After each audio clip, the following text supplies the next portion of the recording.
Hello and welcome into the GSMC Sports Podcast brought to you by the GSMC Sports Network. I'm your host TJ Mabardi. Today is Friday, May 24th, and we have another NBA playoff game to dive into. We're going to be talking about the Boston Celtics Game 2 win over the Indiana Pacers. Finally, after 3 consecutive series for the Celtics of dropping Game 2, they finally take this one and build themselves up a pretty sustainable lead, on top of the fact that we did see Tyrese Haliburton exit the game with an injury. So we're going to be diving into that and what the series looks like from here. But we are going to be talking about the Celtics playoff run as a whole in terms of the level of competition that they are needing to face here, as they have been on the fortunate end of a handful of injuries. A lot of people are chalking this up as one of the easiest paths to the finals ever,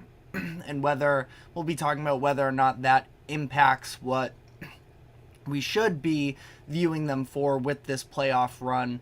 We are also going to be making a top 10 list of the top 10 NBA players aged 25 or younger. The Ringer came out with a similar list earlier this week, and there was a lot of controversy in that. Some things that I personally disagreed with, so I decided to put my own list together. So stick around for that. And then finally, we are going to be doing a couple different things regarding the financials of sports, talking about both Hal Steinbrenner's comments on the Yankees payroll and about how it is not sustainable, his decision to even open up about the matter while the Yankees are currently having a very successful season. And we are also going to be talking about some off-season decisions in the NFL in regards to contract extensions. But before we get into the show, just a reminder to like, follow, subscribe wherever you keep up with us. For our live viewers, be sure to use the comment section to give us your thoughts on the latest happenings in sports. And if you want to become a bigger part of the show, you can use the link that is streaming across the bottom ticker. That is gsmcpodcast.net. You can leave a tip or donation, and your comment will pop up on the screen. Anything would be greatly appreciated. But without further ado here, getting into our first segment of the day, we are going to be covering the Celtics win last night against the Pacers to take a 2-0 series lead and really take control of this series in general. This was a game that really, coming out of the gates, I thought the first quarter was ugly for the Celtics, where it did feel like, for as much talk as we've heard over the past few days about the Celtics not stepping up in game twos and letting some of these opportunities sort of slide, this was a game where the Celtics had to come out on top of their stuff, mentally be prepared for this game. And really, it was Jaylen Brown who did answer the call in this instance, where he helped lead the Celtics to this 126-110 win, as he scored 40 points in this game and really was just unstoppable outside of, again, that little bit of a quiet first quarter. Brown, 40 points, 5 rebounds, 2 assists. He was 14 of 27 from the field, so a 40-point night on over 50% shooting. He was also 4 of 10 from 3, which was encouraging because the Celtics had been having a little bit of some problems from the three-point line. We're going to dive into that when we get into Jayson Tatum as well, but for Brown, it was interesting coming off of the All-NBA selections that were announced in the previous day. That was on Wednesday. Jaylen Brown did not make any of the teams. He was third team last year, and I thought he had a very good case to be third team this year as well. Now, ultimately, he falls short behind guys like Devin Booker and Tyrese Haliburton, of course, of the Indiana Pacers. Now, Jaylen Brown gave some pretty cold-hearted quotes in terms of this idea of, it's funny because Jayson Tatum, of course, is the one that, idolizes Kobe as much as he does and sort of tries to put on that persona a little bit at times, but this was a pretty Kobe-esque quote from Jaylen Brown. Said, "We're 2 games away from the finals. I don't got the time to give an F." in regards to the All-NBA selection. Maybe he used it as motivation, maybe he didn't. Either way, he was just sort of fixated on himself, making sure that he was locked into this game, and locked in he was. He was incredible. Again, we're seeing this two-way effort from him. It was really incredible, but it seems like every single Celtics game we watch, it is Jayson Tatum who is a little bit of the point of conversation, because as we know, at least in my eyes, I think that it should be sort of a universal sentiment, but I know that it's not for everybody. Jayson Tatum is a top 10 player in the world in the NBA, and that being said, we do have these moments with him where it just seems like he isn't, fully locked in. And it seemed like this was a game, like I talked about earlier, in terms of the mental side of these types of opportunities for the Celtics. If there was ever a time to come out and have a dominant performance, everybody in the world was talking about, oh, well, the Celtics don't show up to game 2. This would have been the time for Jayson Tatum to step up, and yet he had a really bad first half, actually. And, I don't typically throw the word bad around quite as much as other people do, but that's what he was. And Tatum, he had a good second half, and even some stuff that sort of goes beyond the stat sheet in terms of being the focal point of the offense, drawing extra attention, and making the right basketball plays. But that wasn't even the case in the first half, where he was, I believe, just 1 of 7 from the field. And he, like I mentioned, mentally, it just didn't seem like he was fully there. He had a ton of success in overtime of game 1 of taking on these size mismatches and getting himself to the rim, but yet again, the shot selection with Jayson Tatum is such a frustrating part of his game, because we know how good of a player he is, but it seems like he's almost reluctant sometimes to go to his strengths. And no, maybe it's not the most exciting style of play when you're going to the rim every single time, but he's effective with it. And instead, he decides to settle for these three-point shots, where ultimately it is interesting because you look at the box score, 23.6 rebounds, 5 assists. He was just 1 shot short of 50% from the field. He was 9 of 20. So you look down in a bad Jayson Tatum game, and he is able to put up these types of stats. But again, the defensive effort that just didn't necessarily seem there as well. He seemed unprepared on that end, and he just continues to settle for these 3-pointers, and feels like we should be due for him to actually have a good 3-point shooting game. But he's really been struggling throughout the course of this postseason, just 26.6% from 3, and Jayson Tatum, in my eyes, has never been an elite 3-point shooter. There was definitely a stretch during some of the middle months of the regular season where it seemed like announcers, when the Celtics were on national TV, talked about how elite Tatum is from the 3-point line, but that's really not his game. That being said, he still shot just under 38% from 3 for the regular season, but that really hasn't been his game. And we saw during the offseason, he puts on all this type of weight, and it shows up when he does choose to drive to the rim, but he's still kind of stuck up on trying to find that 3-point shot. And it's not that he's incapable of doing so. When the Celtics went to the finals in 2022, and listen, we know how that series against the Warriors went, but Jayson Tatum was absolutely the number 1 option throughout that postseason run, and he shot 39% from 3 on 8 attempts. So he is absolutely capable of doing so, but he seems to get too caught on to that idea, and at times I do think it can definitely hurt the Celtics. But ultimately, for this game as a whole, I thought this was one of the most impressive defensive performances by the Celtics all season long, and the Pacers end up with 110 points, but that is a prolific offense, the number 1 offensive rating in NBA history, and they did a phenomenal job really against everybody except for Pascal Siakam, who got blazing hot at the end of the second quarter and early in the third there.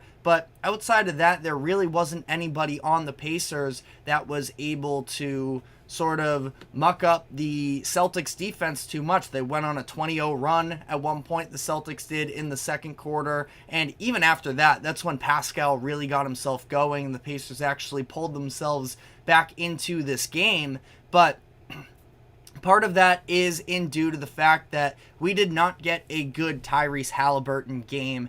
He had 10 points, 8 assists, took just 8 shots, and ultimately he did end up leaving in the third quarter with a hamstring injury, which becomes a little bit of the topic of conversation with this game and in general. Now, I want to say this wasn't a good Tyrese Haliburton game to begin with. Like I said, there was tons of stagnancy on offense. Now, when the Celtics went on that 20-0 run in the second quarter, Tyrese Haliburton was on the bench. So I'm not trying to dump all over him, but we just see this sort of Jekyll Hyde effect with him, where sometimes he comes out, and especially coming off of Game 1, where down the stretch of that game, it seemed like time and time again, he was able to get Al Horford in a switch and take advantage there. That was not the case in this game, and credit the Celtics defense for making the adjustments necessary to do so. Instead of having Al Horford on Miles Turner, they put him on Pascal Siakam instead,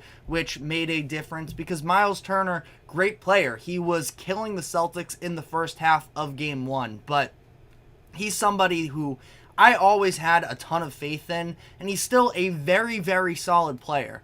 But part of the issue with him is he really can't take advantage of size mismatches in the post, and he's been able to do so against Derek White up to this point, but even Drew Holiday, he hasn't been able to move him as well. Jaylen Brown was actually the primary on Miles Turner in this game, and Miles really struggled as a whole. Just 3 of 7 from the field, 4 turnovers. They made things extremely difficult on the entry passes, trying to get it into him, and he just wasn't able to convert. So, again, I think the Celtics made adjustments as we continue to see. As much as he's not everybody's favorite coach, I still don't think that he's a perfect coach, but Joe Mazzulla is learning from some of his mistakes that we've seen from last postseason into this. So, as for the Tyrese Haliburton conversation here, super unfortunate to see. He left in that third quarter with a left hamstring injury. He missed 10 games during the middle part of the season with a left hamstring injury, so that is a concern. Rick Carlisle talked about that Tyrese Haliburton was dealing with some soreness at halftime when the team met, so this is not a very good sign for Tyrese Haliburton, and it is extremely unfortunate for this Pacers team, who did feel like they still stood somewhat of a chance against the Celtics, but if he's unable to go, I don't think there's any chance the Pacers can win this series. The Celtics were going to win anyways in my eyes, but like we saw, Haliburton is just such an important piece of that offense. Now, he also is not a perfect player. The Celtics' best offense up to this point in the series has been attacking him on the defensive side of the ball. So, if you're trying to look for any sort of things the Pacers can build off of, again, we still don't know the final status.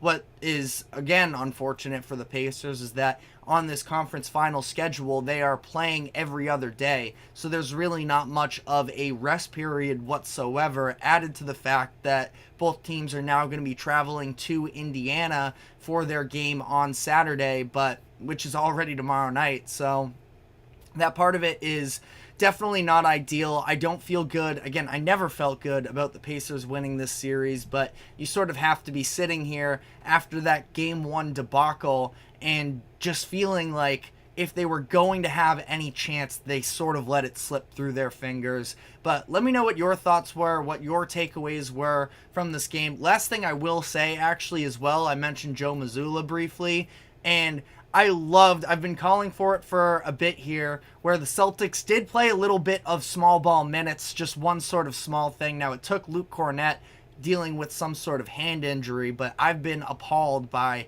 the Luke Cornett Luke Cornett minutes, frankly, for the Celtics, but they played O'Shea Brissett, a little bit of revenge series for him going against his former team, and I thought his defensive energy was great. Now, there was one possession in the third quarter where the Pacers got multiple offensive rebounds, couldn't convert. Maybe that would be the downside to it. Obviously, inherently, when you go small ball at any time, rebounds and size is the issue, but I liked that the Celtics chose to, play with it a little bit, and something that I'm curious to see if they decide to do moving forward, considering the fact that, like I mentioned, I just don't think that Miles Turner has necessarily the post skills to make the Celtics pay. But again, let me know what your thoughts were in the comments section. We're going to be taking our first break of the show, though, and when we come back on the other side, I want to talk about the Celtics' overall path so far.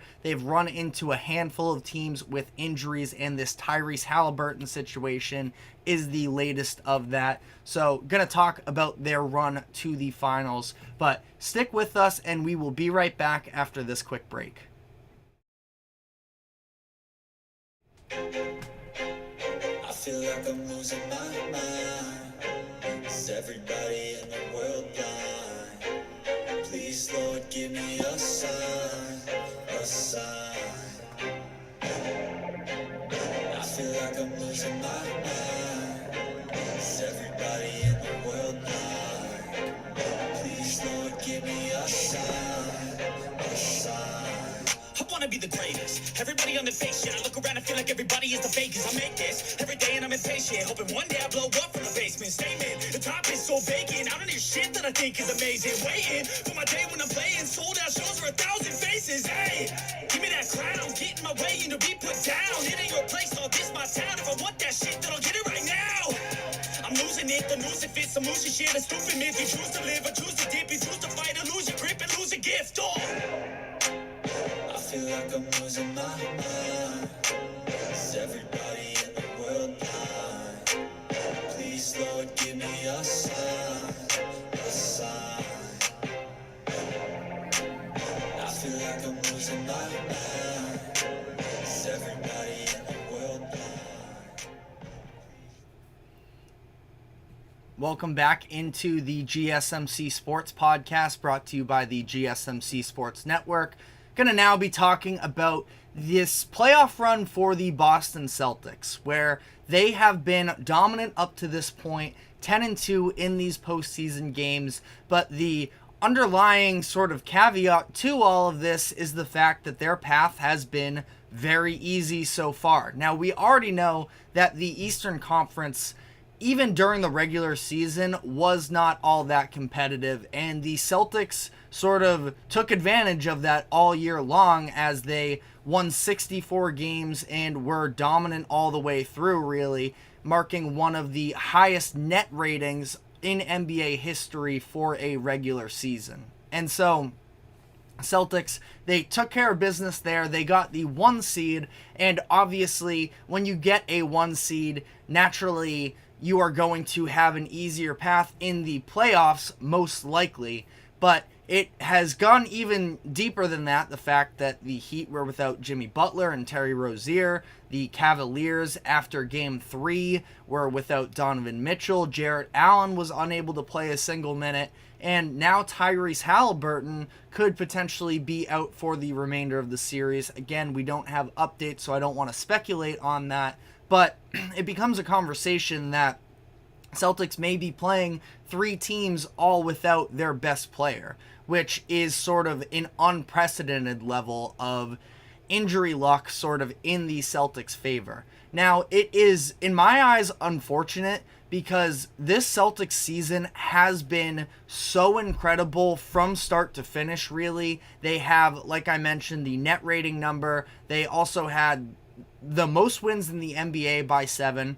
They had the best win percentage in both the Eastern and Western Conference. So the fact that these injuries are piling up do sort of undermine what has been a really good Celtics team on the season as a whole. And I also will note that they've been without Kristaps Porzingis since Game 3 of the series against the Heat.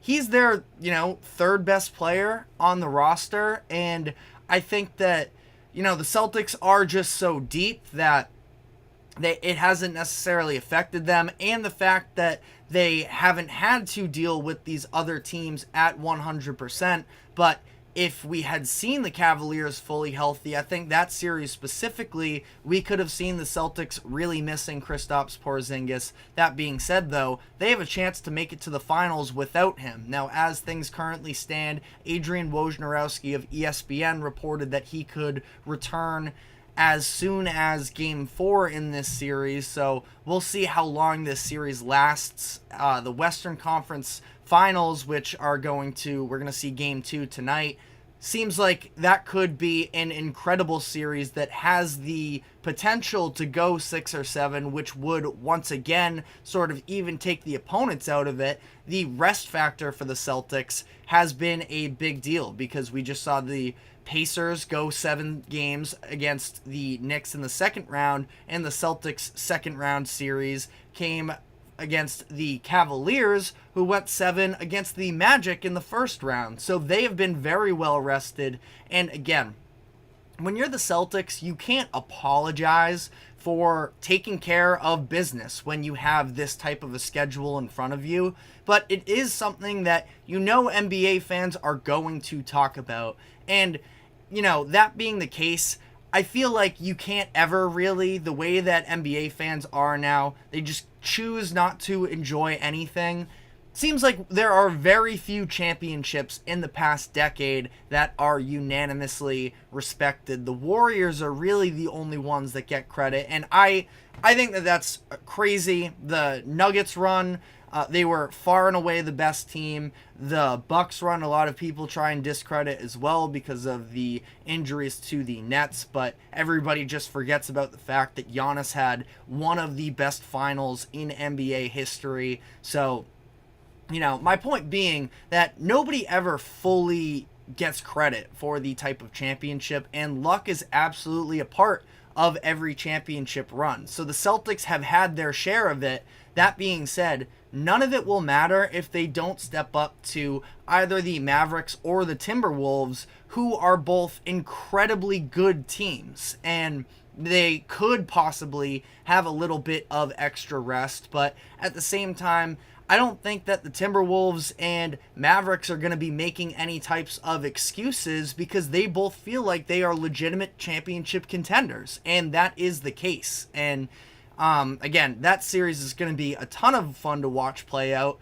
Either one of them have a chance against the Celtics, and neither one of them would be pushovers if the Celtics were to reach the finals. So, like I mentioned, I think that the injuries, as much as it's been, in sort of a gross way fortunate for the Celtics to make this run, I do think that at least if you want to talk about credibility of a postseason run, it hurts the Celtics because I do think they would have won every single one of these series headed into the playoffs. They were far and away the best team in the regular season. Now, I think that the other conversation you could have is the Nuggets, who beat them in both of their outings against the Celtics, and it's probably fortunate for the Celtics that they didn't have to face the Nuggets as well. As much as the Timberwolves beat the Nuggets, I think from a Celtics perspective, probably would have been more scared of the Nuggets because of, the Jokic matchup that I don't think the Celtics had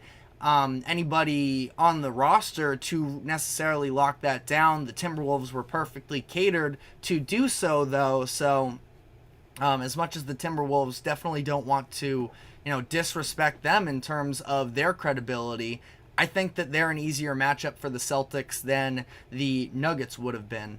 So ultimately, the Celtics, it is crazy the amount of conversations that have been had about the Celtics saying that they're not winning by enough, or when they do play in close games, that how are they not blowing out all of these teams? There really is no winning for the Celtics unless they win the finals, which is why, ultimately, season kind of doesn't start for the Celtics and for Celtics fans until that conference finals and the finals, where this season has been a pleasure to watch as a Celtics fan, but at the same time, we know that the expectations are just different and that nothing really matters if you don't step up in the postseason. We've seen the regular season success for a handful of years now with Boston, but they need to step up when the moment's brightest. And I think that in sort of all of that comes into the discussion about Jayson Tatum, who you would think is having a really bad playoffs based off of the way that he's getting talked about by the national media,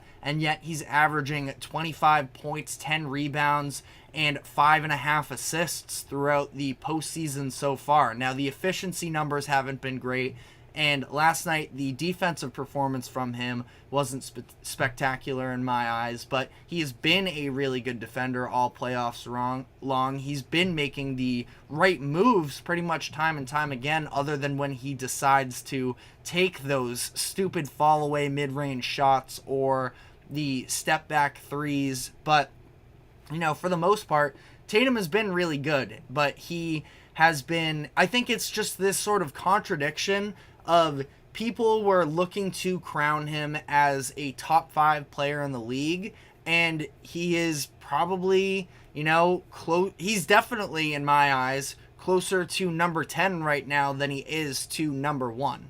So the expectations are sky high for him, but I think it was Richard Jefferson who made the comment on ESPN, it was either yesterday or a couple days ago.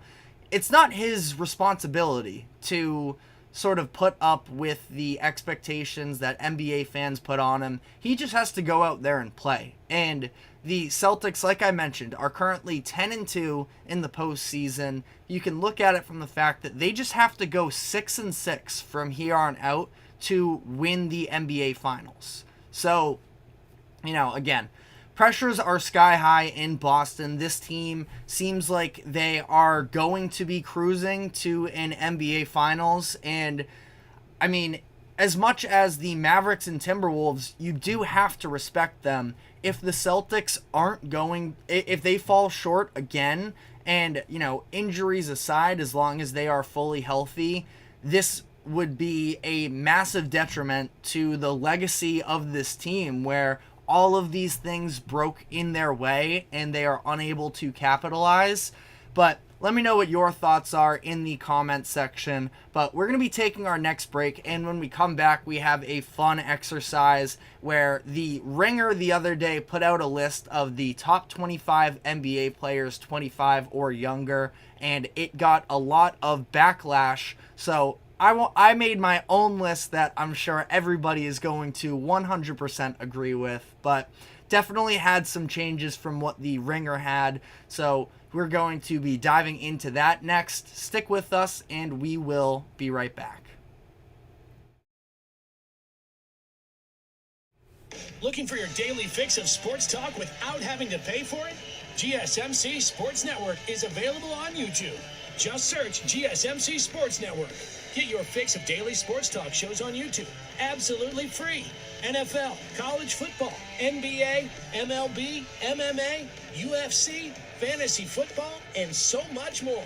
GSMC Sports Network has shows running all day long, with new sports shows starting every 2 hours. Just like on your favorite cable sports channel, except GSMC Sports Network is absolutely free. Just search GSMC Sports Network on YouTube to catch one of your new favorite shows, like the GSMC College Football Podcast, Chip Shot Football Podcast, Hoops and Heels Women's Sports Podcast, GSMC Basketball Podcast, and so many more. Check it out for yourself. GSMC Sports Network, now available on YouTube absolutely free. Search GSMC Sports Network on YouTube right now. Welcome back into the GSMC Sports Podcast, brought to you by the GSMC Sports Network. So we have a fun little activity ahead of us here where we are going to be listing the top players age 25 or younger. The Ringer did a article where they put together a poll of various different voters there at the organization, and they did a top 25. Now, here we don't have necessarily all that time, but I do have a top 10 list, and want to sort of preface this by saying that I tried to operate a little bit under the same circumstances that The Ringer did. They put together this list using 5 different factors: how good they currently are, what they project to be in the next 5 years, what the marketability of these stars are, some of the intangibles having to do with leadership, injury history, all of that, and can they be a franchise centerpiece? So, diving into it here, we have one that I really struggled with coming up with a definitive answer, but by the end, I went with Ja Morant. Now, this number 10 spot for me was between him and Tyrese Maxey, both two of the most exciting young point guards in the NBA. But I did end up leaning with Ja, and I know that, listen, a lot of people have soured on him, and for some pretty good reasons because of some of the off-the-court stuff, and then this year he was dealing with the that suspension along with an injury on top of it. But this is somebody that I think has more upside of being a franchise centerpiece and being able to carry a team. Tyrese Maxey, as things currently stood for this season, he was an unbelievable Robin to Joel Embiid, but Ja Morant, we saw just a couple years ago, make All-NBA second team. He led his team to a series win in the postseason, and we've seen him score 45 points 3 times so far in his playoff career. Tyrese Maxey is also tremendous. He just won his first All-Star appearance earlier this season. He could have been named to the All-NBA team. I know a lot of fans were upset by the fact that he did not, but for what it's worth, we've seen Ja Morant be the number 1 option and lead his team to multiple number 2 seeds. And granted, not to take away from the rest of the Grizzlies organization there, because Taylor Jenkins, I think, is a phenomenal coach. Some of the role players there in Memphis are great as well. But when we saw Joel Embiid go down with injury, we saw Tyrese Maxey, and he was still great individually, but it just didn't contribute to wins. And I don't blame him for that. It's super unfair to put all of that pressure on him. The backup center situation that was there in Philly was obviously a mess defensively, and trying to replace that offensive production as well was just near impossible when Embiid was doing what he was. But ultimately, I'm leaning with Ja Morant here. I expect him to have a bounce-back season moving forward, and he is somebody that I think, again, may not be everybody's favorite, but he can hoop, especially if he can add a little bit more of a perimeter shot. He's going to be a very prominent force in the NBA for the next decade. At number 9, I have Zion Williamson. I had a really hard time placing him on this list as well, because the ceiling is sky high, but the risk factor with him is also a massive deal. And that was sort of magnified in a brutal way, but almost in the perfect way to sort of describe what Zion's career has been like so far during that play-in tournament game against the Lakers, where he was going ballistic, scored 40 points, and then ultimately went down with a hamstring injury that looked like nothing, honestly, but it ended up keeping him out for the entire postseason. Games played has been a big issue for Zion, but we understand that he is continuing to add things to his game too, being a little bit more of a point forward as well.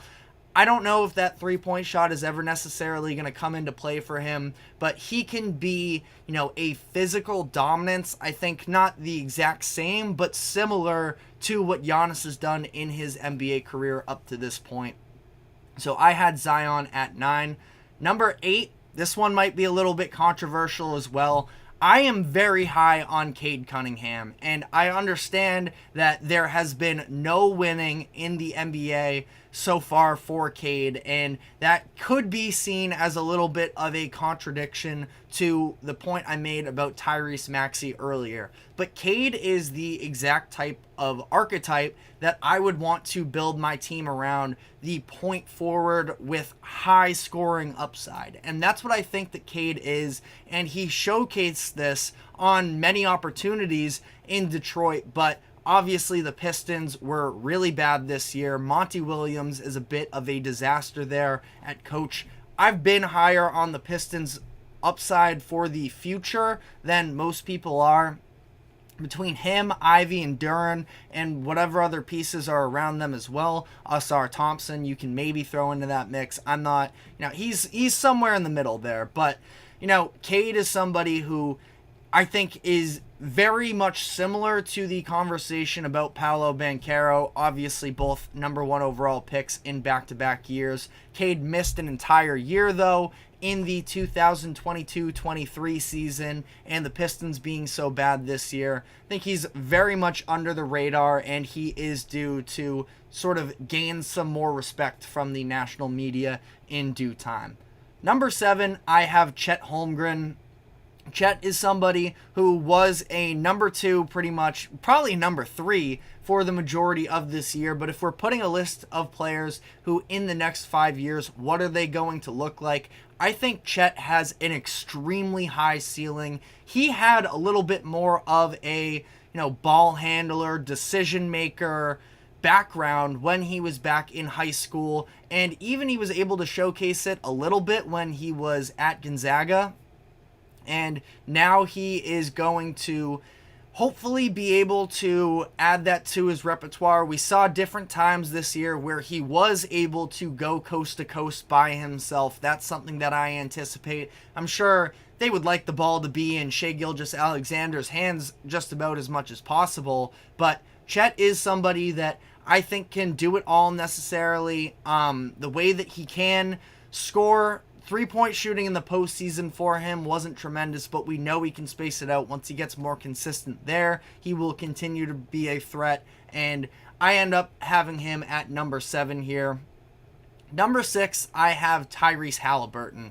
Haliburton feels like a pretty polarizing player at this point, especially anytime you have a player in the playoffs go up against the Knicks fan base. There is definitely going to be strong opinions about him. I've been high on Tyrese Haliburton. Now, I probably got a little bit too swept up in the hype train with him as well, coming out of the play-in tournament, because I did think that that was something that we could have seen, in a sort of ceiling that I was waiting for. Now, we saw the regression in the second half of the season. Injuries are definitely a part of that.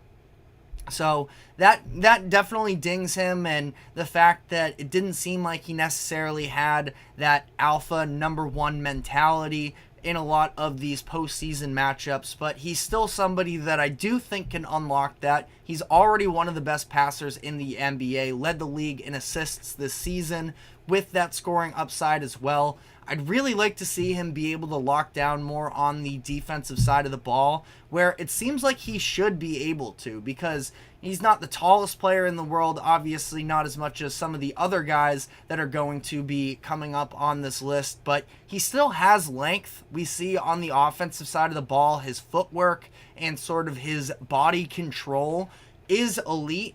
That should be able to translate to the defensive side of the ball, but it just gets pushed around very easily, and maybe that has to do with the injuries he's currently dealing with. But Tyrese Haliburton made his first All-NBA team this year. I expect that to be a common occurrence moving forward here for Haliburton. Number 5, I have Paolo Banchero. Paolo, the man who has been deprived of all of these national TV games, I think is on his way. One of my favorite players to watch in terms of being a difficult shot maker. He's so much bigger than the majority of people realize. The fact that he is, close to being a 7-footer, and he is just a physical force. Now, some of the biggest concerns with him are maybe playmaking. I actually thought he did a better job of operating the pick and roll as the ball handler this season. So that's maybe something that when you're talking about being a franchise centerpiece, would like to see him improve there, but still very young, just his second season here. Second season, he was drafted in 2022, so yes, 2 years in the NBA, and he's going to be a prominent force for years to come in my eyes, and I'm really excited to see how he's able to elevate his game. Number 4, I have Shai Gilgeous-Alexander. Really no question here. Already debatably a top 5 player in the NBA, and that being said, I mean, it almost feels wrong as I say that out loud, knowing that I have him at number 4, but I think that that goes to speak to, the youth talent that we have in the NBA as things currently stand. Shai is going to be 26 in just a couple months, so maybe, somebody who is going to be entering his prime very shortly, a prominent 30-point per game scorer, and somebody that, as this Oklahoma City team continues to sort of develop around him, he is going to be hitting his prime in the perfect time, I think, for the rest of this roster to be able to sort of fall in line behind him, and he leads them moving forward. Number 3, don't feel great about this one either, necessarily, is I do have Anthony Edwards at number 3. Listen, we know how incredible he is. We've heard all of the comparisons to Michael Jordan throughout this postseason run. Now, I think that maybe I don't think I am, because this is, again, a little bit of a 5-year experiment. Anthony Edwards, if we're talking today, is probably ahead of the next player I have on this list, but Anthony Edwards provides absolutely everything you can look for in an NBA star, where he has the marketability, he has the leadership skills, and we've seen that sort of, all the way throughout here with Anthony Edwards, and curious to see how he's going to respond to some of the adversity that he's faced through Game 7 and the beginning of this Mavericks series, where the Timberwolves are trailing 0-1 so far to the Mavericks. But someone who the Timberwolves fans can feel great that they have their franchise guy for the next decade plus. Number 2, I had Victor Wembanyama. And listen, I understand the resume perspective of Wemby's game so far. He's very young into his career, and the other part that does scare me a little bit is potential injury concern, being a 7-footer, but Wemby should be one of the best players in the NBA in no time, if he isn't already. He's the first rookie in NBA history to be All-NBA first-team defense. Now, take with that what you will, considering some of the new format stuff in the past. He probably would have had to be second team. But regardless, Wembanyama, the defensive upside with him, he is already one of the best anchors in the league. We've seen the 3-point shooting splits from him. If he can actually, we've talked about this before on the show, his off the dribble 3-point shooting is actually better than his catch and shoot threes. Once that starts to fall, which I have no doubt that he'll be able to, and once the Spurs can actually put some ball handlers around him, he is going to be unstoppable as long as he's fully healthy, and I am all the way here for it. Let me know in the comments section if you have Anthony Edwards over him. I had a really hard time deciding between these two, but number 1, I have Luka Doncic, which was sort of the inspiration for putting together this list. The Ringer had him at number 4. 5 first-team All-NBA appearances in his first 6 years. That just didn't fly by my book. So Luka Doncic is just in, all generational talent. We've seen it already with him. The scoring ability, the passing ability. Is he flawless on defense? Absolutely not. And if you want to talk 5 years from now, I do think it's a debate if any of these other players, specifically in the top 4, could end up passing him.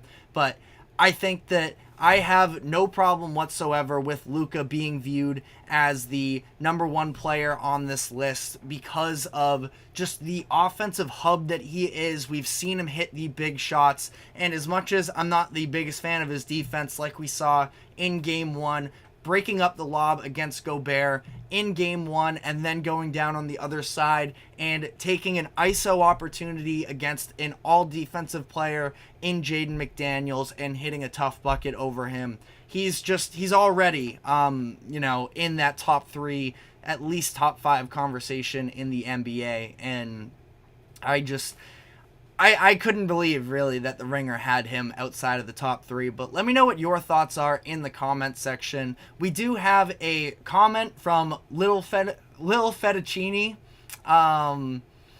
Is Boston sweeping? I think that it's hard to discount the Pacers. They have been able to be resilient all throughout this postseason run, be down in both of the past series and come back from that.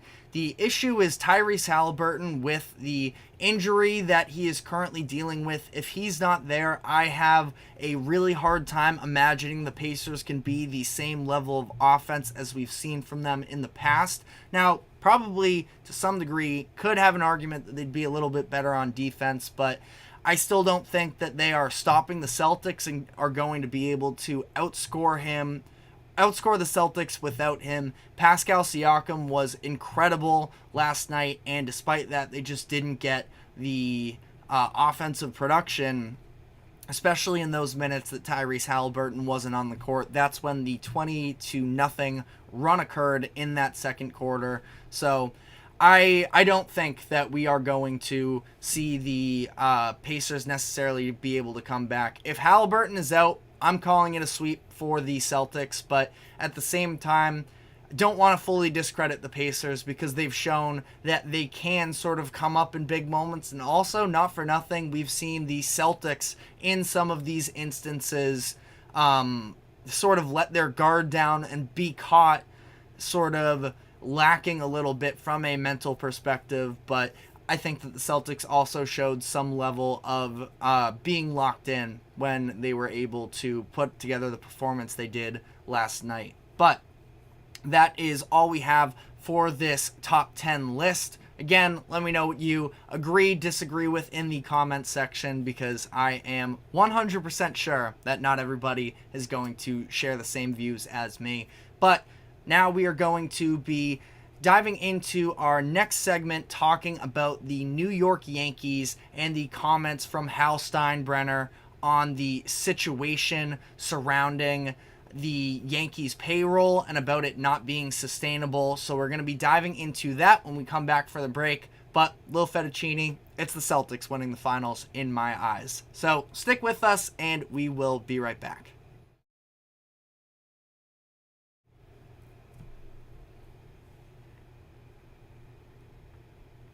For the best and latest podcasts available anywhere, go to the podcast app on your cell phone and type in GSMC to access free content-rich podcasts on health and wellness, book reviews, sports, entertainment, relationships, social media, movies, technology, finance, and even weird news. Subscribe and download the GSMC Podcast Network's family of shows, available everywhere podcasts are found.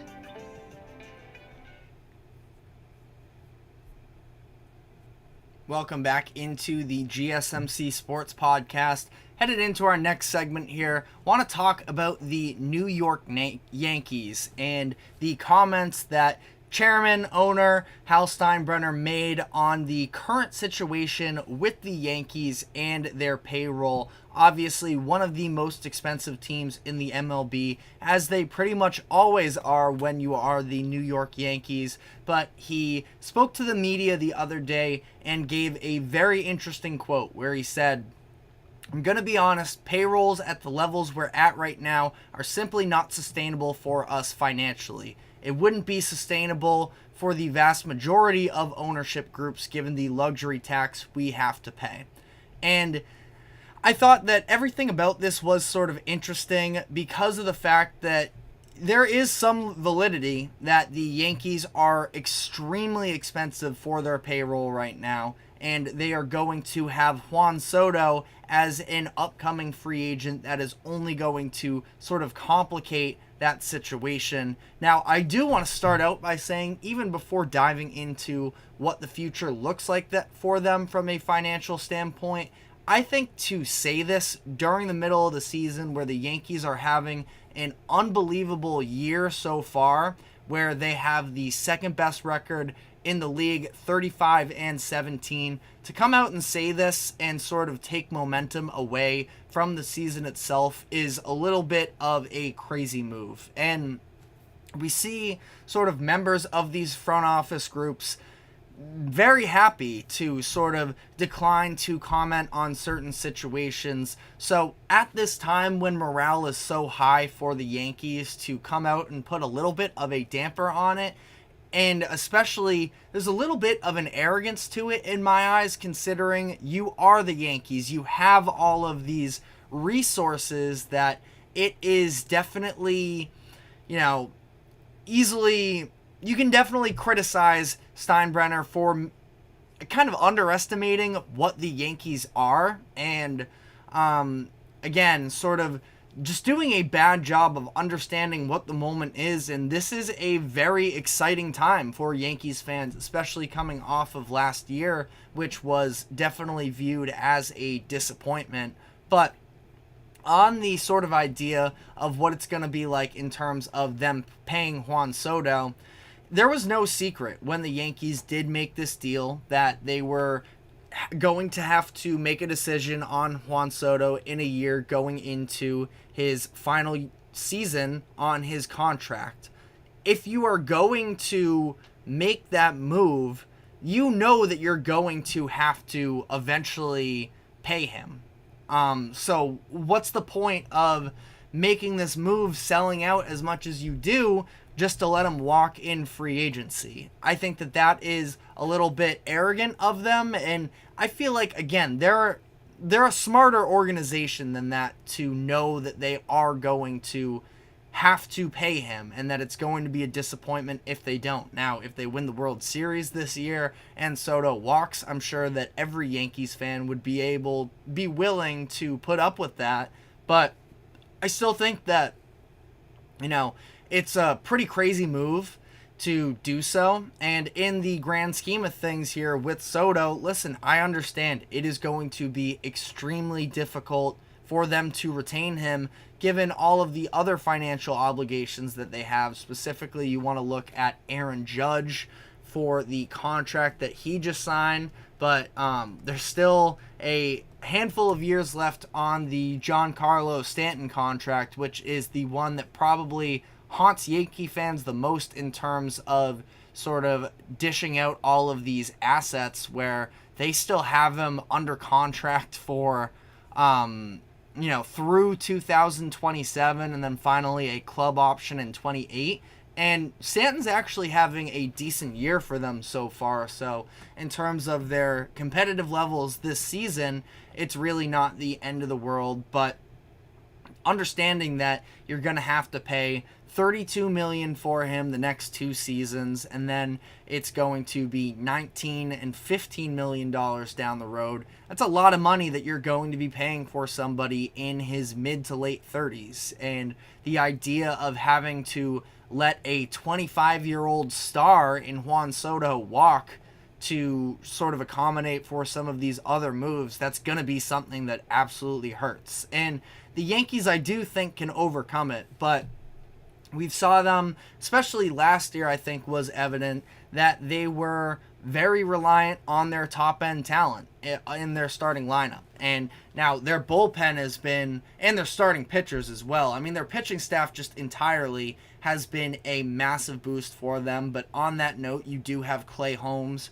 who I guess I didn't even fully know the extent of Yankees fans calling him Cardiac Clay until this season. But he's been really good for the most part. I know he just blew the save the other day against Seattle, but there are a handful of other free agents approaching in the offseason, Alex Verdugo, Gleyber Torres, who Torres, as I mentioned, has been one of those top-end guys for them that's been able to help produce. So it's going to be really interesting to see. And Juan Soto, he is heading into an offseason. Like I mentioned, he is just 25 years old. And from the Players Union, he's probably going to be expected from his peers to take a really big contract and help reset the market for MLB players. And that would also include, if you were to stay with the Yankees, sort of leapfrogging Aaron Judge, who is, of course, the Yankees captain, in terms of how much he's paid. And I don't think that there's any question that Soto should be paid more than Aaron Judge, given his age.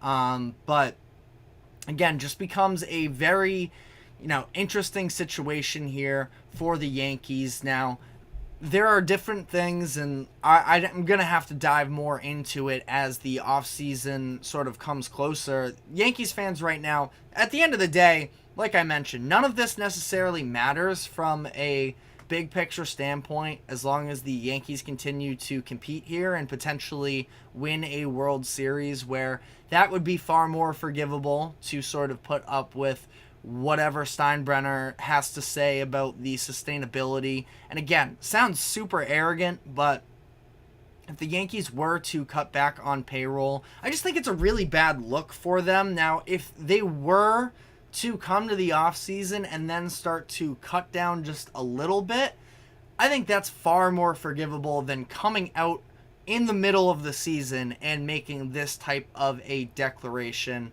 But let me know what your thoughts are in the comments section. But we are going to be taking our final break of the show here. And when we come back on the other side, I want to briefly sort of dive into the different conversations on the note of financials of the quarterback contracts that should be coming in the upcoming offseason with contract extensions, the likes of Tua Tagovailoa, Dak Prescott, and Jordan Love. So stick with us and we will be right back.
Welcome back into the GSMC Sports Podcast.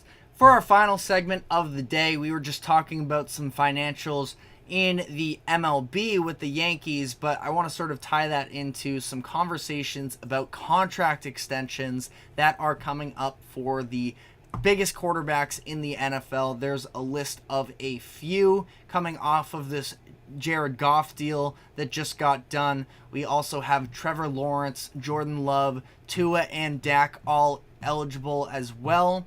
So I want to start the conversation with Trevor Lawrence, who in my eyes is the biggest no-brainer for the Jaguars to go out and make this deal. Earlier in the week, Doug Peterson spoke to the media, and he talked about that he expects the deal to get done soon. Trevor Lawrence he's had his ups and downs, I would say. Last year, the injuries definitely came into play during the final part of the season, and for as much love as we give Trevor Lawrence, and I'm definitely included in that, do have to acknowledge the fact that He has won one playoff game up to this point. Now, his rookie season was obviously a disaster with Urban Meyer at head coach. They go out and get him some weapons, and he ends up leading, a win and another close game in the 2023 playoffs.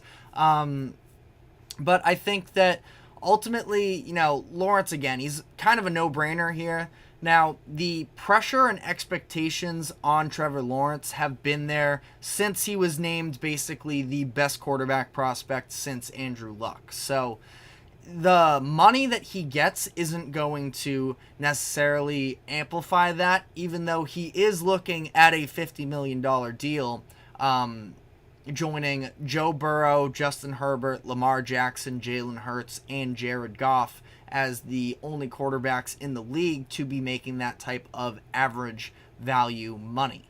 And, Trevor Lawrence, again, I am very high on myself. I can also acknowledge the fact that it seems like in some of these types of instances, even if you go back to the 2022-23 season, Trevor Lawrence had a do-or-die game against the Tennessee Titans in Week 17. Now, they end up winning that, which helps them go to the playoffs where they pull off that improbable comeback against the Chargers. But that wasn't a great game from Trevor Lawrence either, where he was sort of airmailing a number of throws during that moment, and that was coming off of some incredible comebacks in the fourth quarters throughout that season. Had one against the Ravens, had one against the Cowboys, so there's a lot to feel good about. But also at that same time, it does seem like he hasn't necessarily fully unlocked that level that we were expecting him to be at already. And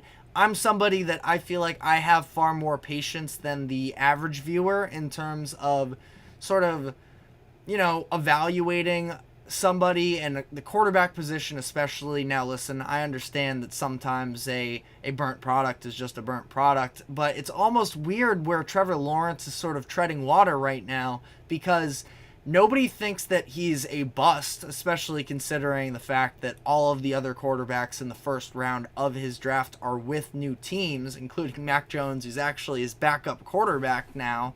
But he's not a consensus top 10 quarterback right now either, and he shouldn't be. I still have a lot of faith in him in the long term, but, it's going to be interesting, especially coming into this next contract, that's where he's going to really be evaluated, and just not sure how it's necessarily going to play out just yet. The Jaguars have tons of talent around him, so at least we have to see a more efficient Jaguars offense for this upcoming season. And I think that Lawrence can sort of carry that load, but let me know in the comments section whether or not you agree. Next player on the list here, Jordan Love. He is probably in that same conversation with Trevor Lawrence almost, where we've seen a lot less of Love, which could be a little bit of a holdback, but at the same time, if you're the Packers, you have this extremely young roster. I'd go out and get this deal done sooner rather than later, and sort of, it's kind of rolling the dice, but I think we know what we have in Jordan Love.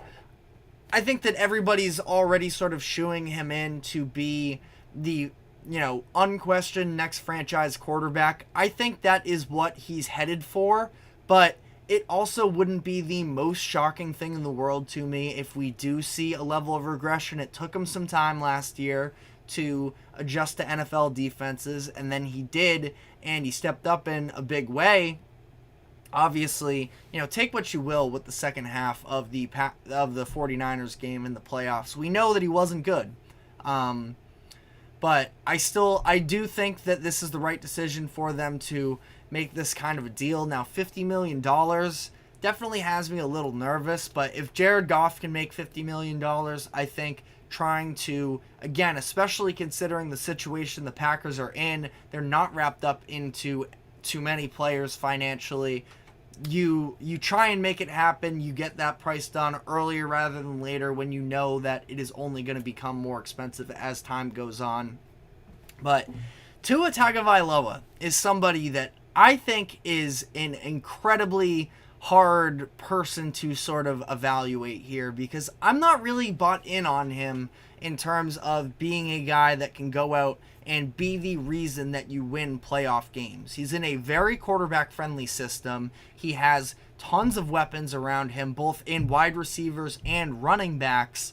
And I think that if I'm the Dolphins, I would be willing to sort of play this out a little bit longer, because the difference, and I'll just sort of tie this into the next quarterback in conversation, and Dak Prescott, there isn't really a backup plan for the Cowboys without Dak Prescott, unless you believe that Trey Lance could potentially be something. But I don't think that the infrastructure of that offense is at a level where they can sort of afford to just kick it with a backup QB and assume that they can still win games. Where the Dolphins, without Tua, in the 2023 playoffs, were able to be competitive with the Buffalo Bills with Skylar Thompson at QB. And obviously, you don't want to operate under that fully, but I would definitely have my hesitations about paying Tua that much money. Now, there are some stories that have come out in the offseason that he's been trying to work on his mobility, which I think is a huge thing for him, being able to not necessarily be a huge threat running downfield, but I think that he can really be knocked off his spot, and for good reason, considering the injury history with him, especially the stretch of concussions that he dealt with during the 2022-23 season. But I don't think he handles pressure very well. So if he can get better at evading, we can see the arm talent is sort of meh in my eyes, and I haven't necessarily seen him at the pro level yet be able to come up in these big spots. Where I watched Will Levis, and obviously, national TV tax obviously gets maybe a little bit of unfair love, but I saw Will Levis with granted Tyreek Hill was dealing with injuries in that game, but Will Levis with a debatably probably less talented wide receiver core be able to put together this fourth quarter comeback, and Tua on the other end was not able to step up to the challenge. So I would have a lot of doubts sort of putting all of my faith in fully handing the keys over to Tua, but let me know if you think I'm off base on that. I think, again, Tua's a solid quarterback, but when you're talking about paying a guy $50 million, listen, I know I just said Trevor Lawrence, Jordan Love, they're not unquestionable entities, but I still would. Tua, I would have a lot more reservations with. Worst case, you franchise tag him after this upcoming season and sort of play it out from there. But I would try, and when you still have the weapons that you do in Tyreek and Jaylen Waddle and that backfield, I would try and sort of make sure that Tua is going to be your answer. And listen, if you want to take that same strategy with Jordan Love, then you can. But I think that I've seen higher end stuff from Jordan Love than I have in Tua in significantly less playing time. And that takes us to Dak Prescott, who, listen, I understand the flaws with him, but I also do think that he is a top 10 quarterback in the NFL. The Cowboys don't have the luxury of having this awesome, system around him, both from a personnel and a schematic standpoint. Mike McCarthy is probably out if the Cowboys have another disappointing postseason run. So I would probably lean towards paying him. And the Cowboys, I don't think there is an easy fix with them. So there's more steps to this process. I would definitely consider it if you also feel like he is Kirk Cousins, which is a pretty accurate comparison, and that the Cowboys aren't going to be in a place where they can be contenders anytime soon. If you got to let him walk, you got to let him walk, but I don't think that there is a world where the Cowboys can afford to let him go and still have the expectations of being a Super Bowl competitive team. But again, let me know your thoughts in the comments section. That is all we have time for today, though. Thank you very much for tuning into the GSMC Sports Podcast. Thank you to the GSMC Sports Network for allowing us to host this show. Have yourselves a great weekend. We will be back Monday afternoon, 2 o'clock Eastern. I know a lot of you have the long weekend, so be sure to tune in and take care. We will see you then. Let's